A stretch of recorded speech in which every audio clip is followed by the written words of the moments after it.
Hello everyone, you are watching News Insights. Let's watch today's news updates.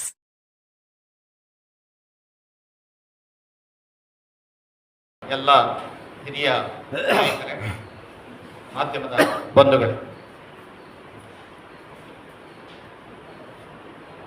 ಈ ದಿನದ ತುರ್ತು ಪತ್ರಿಕಾಗೋಷ್ಠಿ ಅತ್ಯಂತ ನಿರ್ಣಾಯಕ ಮತ್ತು ಮುಖ್ಯ ಹಾಗೂ ಅತ್ಯಂತ ತುರ್ತು. ಇಡೀ ರಾಜ್ಯದ ಪರಿಶಿಷ್ಟ ಜಾತಿಯವರು, ಇಡೀ ರಾಜ್ಯದ 101 ಜಾತಿಗಳು ಕೂಡ ಸಚಿವ ಸಂಪುಟದ 27ನೇ ತಾರೀಕು ಇವತ್ತು ನಡೀಬೇಕಾಗಿದ್ದಂಥ ಸಚಿವ ಸಂಪುಟದ ಮೇಲೆ ನಿಗಾವನ್ನ ಇಟ್ಟು ಕಿವಿ ಕಣ್ಣನ್ನ ಆಲಿಸ್ತಾ ಇದ್ರು. ಆದ್ರೆ ಇವತ್ತು ನಡೆಯಬೇಕಾದಂಥ ಸಚಿವ ಸಂಪುಟವನ್ನು ಹಿಂದೆ ಕೇಳಿದು ನಿನ್ನೆ ಸರ್ಕಾರ ಸಚಿವ ಸಂಪುಟವನ್ನ ನಡೆಸಿ ನಾಟಕೀಯ ರೀತಿಯಲ್ಲಿ ಸಚಿವ ಸಂಪುಟವನ್ನು ಅನಿರ್ದಿಷ್ಟ ಕಾಲ ಮುಂದಕ್ಕಾಕಿದೆ. ಒಳ ಮೀಸಲಾತಿ ಬಗ್ಗೆ ಚರ್ಚೆಯ ವಿಶೇಷ ಸಚಿವ ಸಂಪುಟ. ಈ ಸಚಿವ ಸಂಪುಟ ಕರ್ನಾಟಕ ಸರ್ಕಾರ ನಡೆಸುವಂತ ಸಚಿವ ಸಂಪುಟ ಇದೆಯಲ್ಲ, ಹುಡುಗಾಟಿಕೆ, ಇದೊಂದು ರೀತಿಯ ಚೀಟು, ಇದೊಂದು ರೀತಿಯ ಮೋಸಗಾರಿಕೆ, ತಂತ್ರಗಾರಿಕೆ, ಷಡ್ಯಂತ್ರದ ಸಚಿವ ಸಂಪುಟ ಆಗಿದೆ. ಅದರಲ್ಲೂ ಪರಿಶಿಷ್ಟ ಜಾತಿಯವರನ್ನ, ಅದರಲ್ಲೂ ಮಾದಿಗ ಮತ್ತು ಮಾದಿಗ ಸಂಬಂಧಿತ ಜಾತಿಗಳನ್ನ ವೋಟ್ ಬ್ಯಾಂಕ್ ಆಗಿ ಇಟ್ಕೊಂಡಂತ ಸಿದ್ದರಾಮಯ್ಯನವರು ಮತ್ತು ಕಾಂಗ್ರೆಸ್ ಸರ್ಕಾರ ಇವತ್ತು ಕೂಡ ಅವರ ಮತದ ಬ್ಯಾಂಕ್ಗೆ ಕನ್ನ ಹಾಕೋದ್ರ ಮೂಲಕ, ಅವರ ಹಣಕ್ಕೆ ಕನ್ನ ಹಾಕೋದ್ರ ಮೂಲಕ ಮೋಸವನ್ನ, ವಂಚನೆಯನ್ನ ಮಾಡ್ಕೊಂಡು ಬಂದಿದೆ.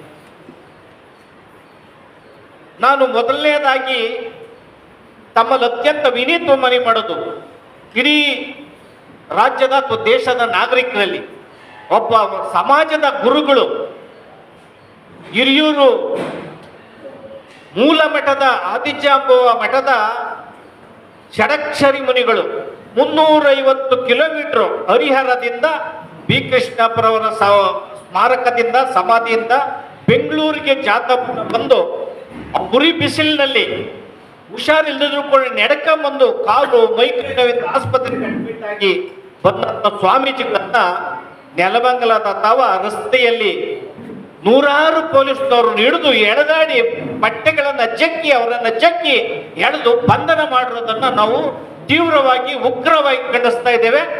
ಜೊತೆಗೆ ಆ ದೃಶ್ಯವನ್ನು ನೋಡಿದ್ರೆ ತುಂಬಾ ನೋವು. ನಮ್ಮನ್ನೆಲ್ಲರೂ ಕೂಡ ಎಳೆದು ಬಸ್ಸಿಗೆ ತಳ್ಳಿ ಸ್ವಾಮೀಜಿ ಅವರನ್ನ ಬಂಧನ ಮಾಡ್ತಾರಲ್ಲ,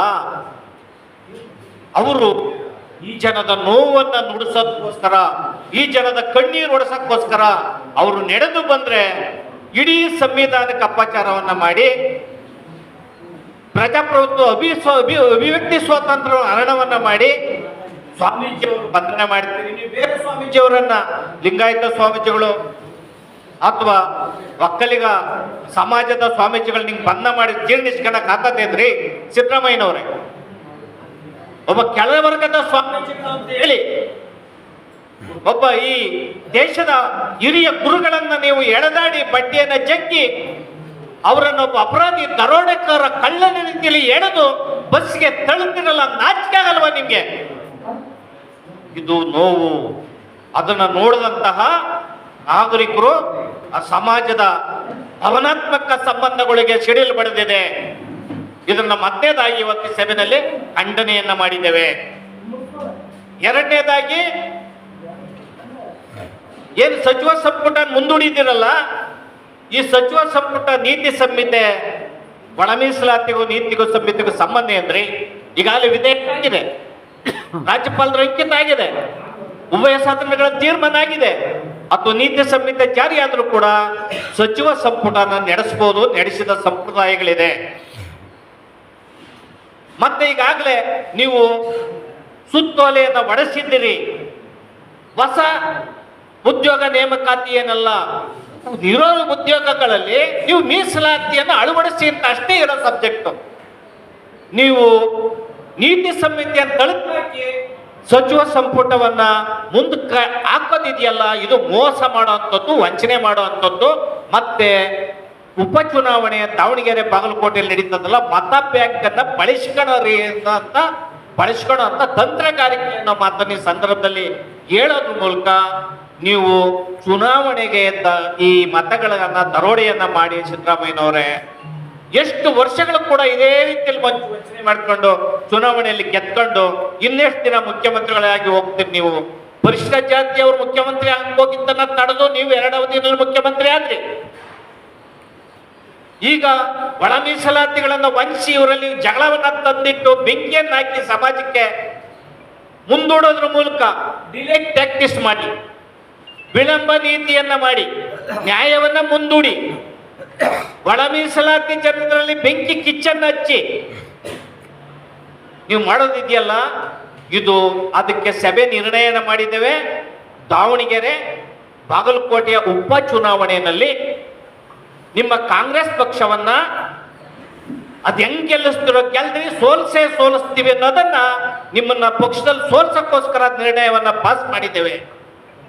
ನಾವು ದಾವಣಗೆರೆ ಬಾಗಲಕೋಟೆಯಲ್ಲಿ ಮಾದಿಗ ಸಂಘಟನೆಗಳು ಕೂಡ ಎಲ್ಲ ಹೋರಾಟಗಾರರು, ಮತದಾರರು ಕಾಂಗ್ರೆಸ್ಗೆ ಮತ ಚಲಾಯಿಸಬಾರ್ದು ಅಂತ ಮತ ಜಾಗೃತಿ ಅಭಿಯಾನವನ್ನ ಹಮ್ಮಿಕೊಂತ ಇದ್ದೀವಿ. ಮುಂದಿನ ಉಪಚುನಾವಣೆಯಲ್ಲೂ ಕೂಡ ಮತ ಜಾಗೃತಿಯನ್ನ ಮಾಡ್ತೇವೆ ಅನ್ನೋ ಮಾತನ್ನ ಹೇಳಿ, ಈಗಾಗಲೇ ಸಿದ್ದರಾಮಯ್ಯನವರ ಸರ್ಕಾರದಲ್ಲಿ ಎಲ್ಲ ಇಲಾಖೆಗಳು ದುರುಪಯೋಗ ಆಗಿದೆ, ಹಣಕಾಸು ದುರುಪಯೋಗ ಆಗಿದೆ. ಶಾಸನಬದ್ಧ ಹಣಗಳನ್ನ SCP TSP ಅಂತ 39,000 ಕೋಟಿ ಹಣ, ಇತರೆ ಕಾಂಟ್ರಾಕ್ಟರ್ ಕೊಡಬೇಕಾದಂತ 36,000 ಕೋಟಿ ಹಣ ಬಿಡುಗಡೆ ಆಗಿಲ್ಲ. ಅನೇಕ ಹೋರಾಟಗಳು ನಡೀತಾ ಇದಾವೆ. ಅಂಗನವಾಡಿ ಕಾರ್ಯಕರ್ತರ ಹೋರಾಟ, ಪೌರ ಕಾರ್ಮಿಕರ ಹೋರಾಟ, ಆಶಾ ಕಾರ್ಯಕರ್ತರ ಹೋರಾಟ, ಶಿಕ್ಷಕರ ಹೋರಾಟ, ನೌಕರರ ಹೋರಾಟ, ಕೂಲಿ ಕಾರ್ಮಿಕರ ಹೋರಾಟ, ರೈತರ ಹೋರಾಟ ಎಲ್ಲ ನಡೀತಿದ್ರು ಕೂಡ ಡೆಮಾಕ್ರಸಿಗೆ, ಪ್ರಜಾಪ್ರಭುತ್ವಕ್ಕೆ, ಸಂವಿಧಾನಕ್ಕೆ ಬೆಲೆ ಕೊಡದಲೆ ಯಾರ ಮನವಿಗಳನ್ನು ಸಿದ್ದರಾಮಯ್ಯ ಸರ್ಕಾರ ಆಲಿಸಿಲ್ಲ. ಆ ಕಾರಣದಿಂದ ಕಾನೂನು ಸುವ್ಯವಸ್ಥೆ ರಾಜ್ಯದಲ್ಲಿ ಹದಗೆಟ್ಟಿದೆ.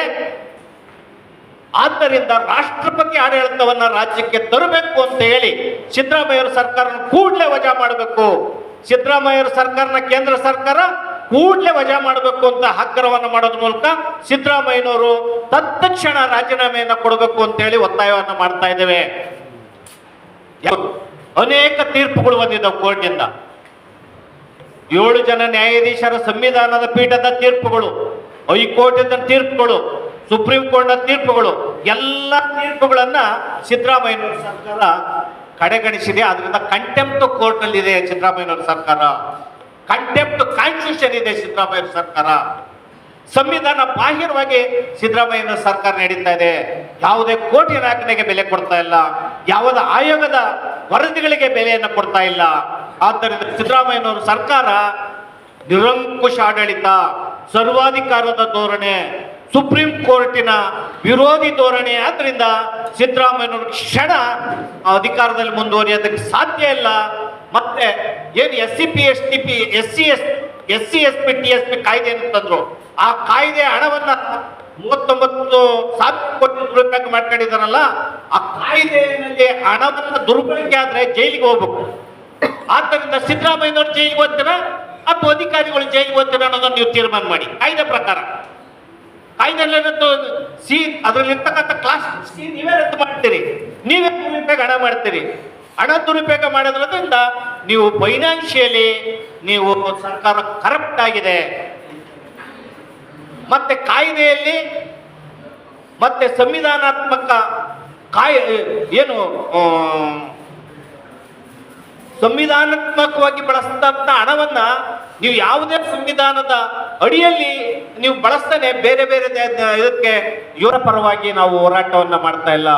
ಪರಿಶಿಷ್ಟ ಜಾತಿಯಲ್ಲಿ ಇರ್ತಕ್ಕಂಥ 101 ಜಾತಿಗಳಿಗೂ ಸಮನಾಗಿ ಮೀಸಲಾತಿಯನ್ನು ಹಂಚಿಕೆ ಮಾಡಿದ್ರೆ ಜಗಳಗಳು ಸಮಾಪ್ತಿ ಆಗ್ತವೆ, ಜಗಳಗಳು ನಿಲ್ತವೆ.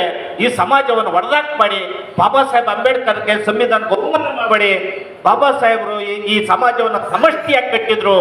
SC, ST, OBC, ಧಾರ್ಮಿಕ ಅಲ್ಪಸಂಖ್ಯಾತರು, ಮಹಿಳೆಯರು, ಈ ನಾಡಿನ ಸಮಸ್ತ ಜನತೆಗೂ ಕೂಡ ಒಂದು ಒಳಿತನ್ನು ಬಯಸಿ ಸಮಾನತೆಯನ್ನ ಉಂಟು ಮಾಡೋದಕ್ಕೋಸ್ಕರ ಈ ದೇಶವನ್ನು ಅಭಿವೃದ್ಧಿ ಮಾಡಕ್ಕೆ ಸಂವಿಧಾನ ಆಜ್ಞೆಗಳಿವೆ, ಬಾಬಾ ಸಾಹೇಬರ ಚಿಂತನೆಗಳಿವೆ. ಆ ಚಿಂತನೆಗಳು ವಿರುದ್ಧ ಅಂಬೇಡ್ಕರ್ ಹೆಸರು ಯಾರ್ಯಾರು ಹೇಳಿ ಹೋಗ್ತಾ ಇದ್ದೀರಿ, ಸಂವಿಧಾನ ಅಂತ ಯಾರು ಹೇಳ್ತಾ ಇದ್ದೀರಿ, ಅಂಬೇಡ್ಕರ್ ವಾದ ಅಂತ ಯಾರು ಓದ್ತಾ ಇದ್ದೀರಿ, ಅಂಬೇಡ್ಕರ್ ಚಿಂತನೆ ಅಂತ ಯಾರು ಓದ್ತಾ ಇದ್ದೀರಿ. ಇವತ್ತು ಒಳ ಮೀಸಲಾತಿಯನ್ನು ಯಾರು ಒಪ್ಕೊಂಡಿಲ್ಲ ಅವರು ಅಂಬೇಡ್ಕರ್ ಚಿಂತನೆ ವಿರೋಧಿಗಳು, ಸಂವಿಧಾನ ವಿರೋಧಿಗಳು. ಇದು ಪಕ್ಕ ನೇರಲೋಕನ ಮಾಡ್ಕೊಳ್ಳಿ, ಆತ್ಮವಿಮರ್ಶನ ಮಾಡ್ಕೊಳ್ಳಿ.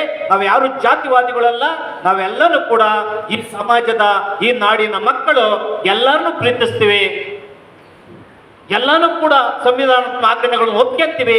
ಯಾರು ಒಪ್ಕೊಳ್ಳಲ್ಲ ಅವರು ದೇಶ ವಿರೋಧಿಗಳಾಗ್ತಾರೆ, ಸಂವಿಧಾನ ವಿರೋಧಿಗಳಾಗ್ತಾರೆ ಅಂತ ಹೇಳೋದ್ರ ಮೂಲಕ ಇದರಲ್ಲಿ ನಂಬರ್ ಒನ್ ಸಂವಿಧಾನ ವಿರೋಧಿ, ನಂಬರ್ 1 ಕಾಂಗ್ರೆಸ್ ಅನ್ನ ಬುಡ ಸಹಿತ ಕಿತ್ತಾಕ್ಬೇಕು ಅಂತ ಚಾಲೆಂಜ್ ಮಾಡ್ತಾ ಇದ್ದೀವಿ. ಜೈ ಭೀಮ್, ಜೈ ಭಾರತ್.